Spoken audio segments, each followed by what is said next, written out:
What's going on, guys? My name is Milo and welcome to my channel. Today I wanted to expand a little bit on my latest video where I talked about how to get your real estate license. But this video is going to be more focused on once you've gotten your license, what are some things that I recommend you probably should stay away from, at least for the first couple years of being a real estate agent.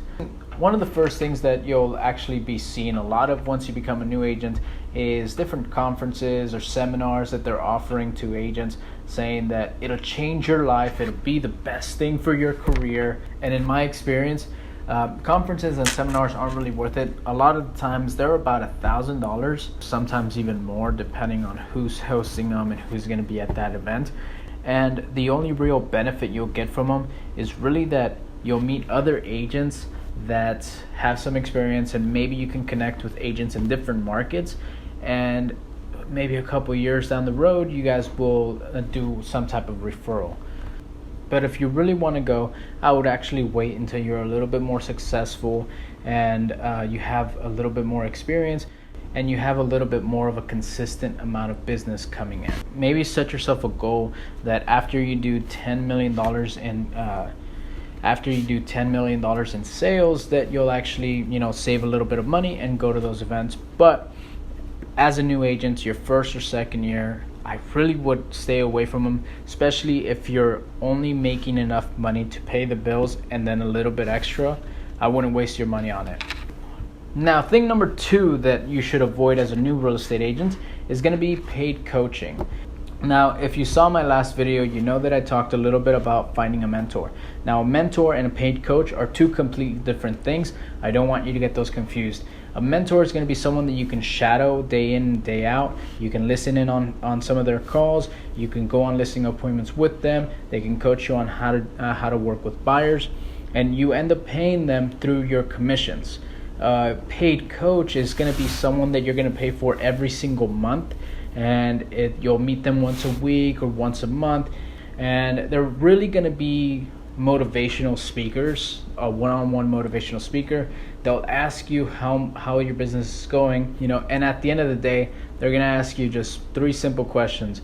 How many people you cold called, how many appointments you went on, and how many listings you got. And you're going to answer all 3 of those questions, and then they're going to ask you to set a goal, and you set a goal for the following week or the following month, and you try to reach that goal. So if you want free coaching, here it is. Write down on a piece of paper how many people you want to cold call this week, how many appointments you want to go on, and how many listings you want to take. And that's pretty much the gist of it. When it comes to coaches, they're just going to ask you those questions day in, and they're going to ask you those questions every now and then. They're probably going to shoot you text messages to keep you motivated, and you're going to pay them every month on a reoccurring charge. And if your business goes up, it's mostly because of you, not because of that coach. So again, mentor versus coach, go with the mentor. It's free up front, and in real estate, I always think that you should never pay for anything up front. So real estate coaches, in my opinion, should do the same. They should only get paid once you've closed deals. So stick with a mentor. Now, the third thing that you should avoid as a new real estate agent is going to be paid leads. Leads are going to come in the form of Zillow leads, office leads, different websites, bold leads. And different companies are going to offer you different packages. Sometimes paying for leads through these websites can be very expensive. I've heard of people paying $2,000 a month just for a couple leads a day. And when you call these leads, they really don't pan out. Sometimes they could be just people that already have agents and they were on the app and they click contact an agent because they didn't want to bother their own agent. There was even this one time where I was working with a friend of mine, and she wanted to buy a house. She wanted to look at a particular house, so she asked me to meet her there. And when we got there, there was another agent, and he asked me what I was doing there, and I told him that I was representing them. And it turned out that she went on Zillow and she tried to contact the listing agent. So she put contact agent, called this guy, and they set up an appointment to view the house, not knowing, and she was thinking that I was going to go there and we were all going to meet there and all negotiate. Well, this other agent, was not the listing agent. He was just a guy that paid for Zillow leads, and when she put contact agent, it redirected the phone call to him. And that's what you pay for. And sometimes I felt bad for the guy, because he drove about 45 minutes to meet her, and I ended up being there. So when it comes to finding leads, it's often better to just go out into a neighborhood and door knock.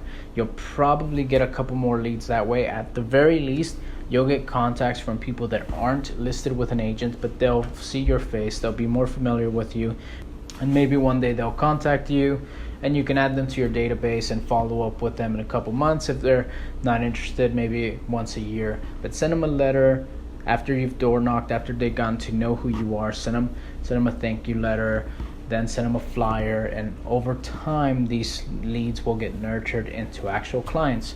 And if you guys connect, they'll definitely call you. The fourth thing that I think you should avoid paying for as a new real estate agent is going to be a CRM. When it comes to sales, CRMs are very, very important because they keep all your contacts in one place. You can add all your notes, and you know who you need to follow up with. But sometimes just keeping it simple makes everything a lot easier. Either create a spreadsheet, or there's websites that offer this service for free, sort of like Monday.com. You can actually go on their website, create a profile, add your database into there. There are other websites that do offer you a free platform to use as a CRM. If you want to customize it a little bit, they'll ask you to pay for it. But in the beginning, just go as free as possible. Don't waste your money on things that you don't know if they're actually going to work for you. So try them out first. Try them out for about a year. If you start getting busier, then see if it's worth adding the service. Some brokerages do offer a free CRM, so ask around to see if that brokerage can provide a CRM for you to be able to communicate with your clients. If they don't, then it's fine. Just work off of an Excel spreadsheet or use something like Monday.com. The only time I see a paid CRM be worth it is when you have a larger team, sometimes larger than 5, because you can communicate with everyone through it and you can see what everyone else is working on. And this might actually be something that you don't have to worry about if you've chosen to go with a mentor, because they probably already have that for you as well. So maybe ask around for that too. At the end, what I really want this video to be, kind of the message I want to get across, is don't pay for things that have not given you any value before you paid for them.